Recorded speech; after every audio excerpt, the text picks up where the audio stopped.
Good morning and happy Memorial Day from me.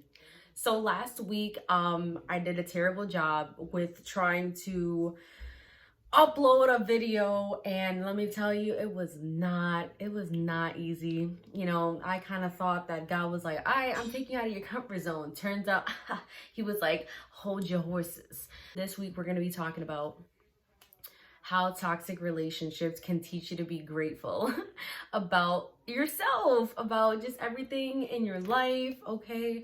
So, toxic relationships, we never really realize how toxic a relationship can be until like we're pretty much like ending towards like the chapter of the relationship, or when it's just completely over. When you start to realize there's a lot of like red flags, you try to justify them, all throughout the relationship and say like, oh, it's okay, I love this person, this person is like that, and so on and so forth. So toxic relationships in itself can teach you to appreciate yourself as a whole person. You never really realize how much you do love yourself and how much better you want for yourself until you're actually in a situation where you're questioning your self-worth and you're actually wondering if all the hard work you're putting in is worth it. And that's the worst feeling ever. Let me tell you that right now.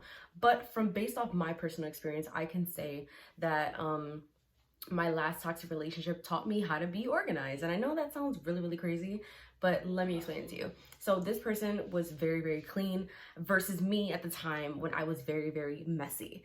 And so because this person always kind of instilled, action to be clean, I kind of always I didn't want to do it because I was kind of demanded to do it. And I'm a person where it's like, if you tell me to do something, I'm not going to do it. Like, I'm a Sagittarius. What do you expect?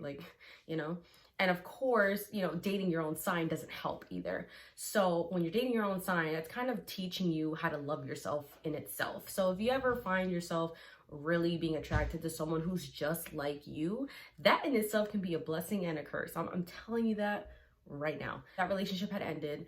I started becoming more organized in my life. I started becoming more cleaner. I started doing my bed. I started organizing my drawers because I didn't have that person to do that anymore.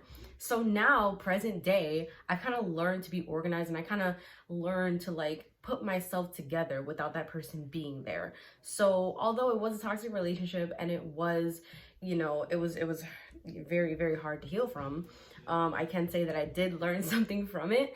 That's the lesson here today, okay? Not all toxic relationships are meant to drag you down. They're meant to build you up and figure out puzzle pieces about yourself that you never even knew existed.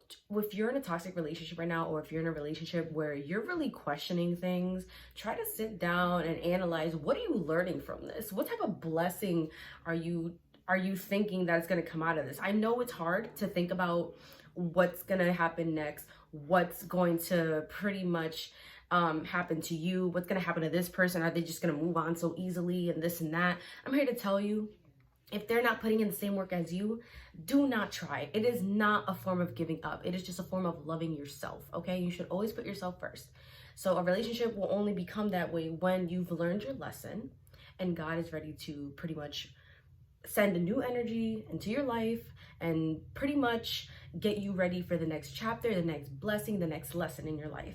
Next week, I will see you and we will talk about a different topic. Comment below on what topic you want me to bring up.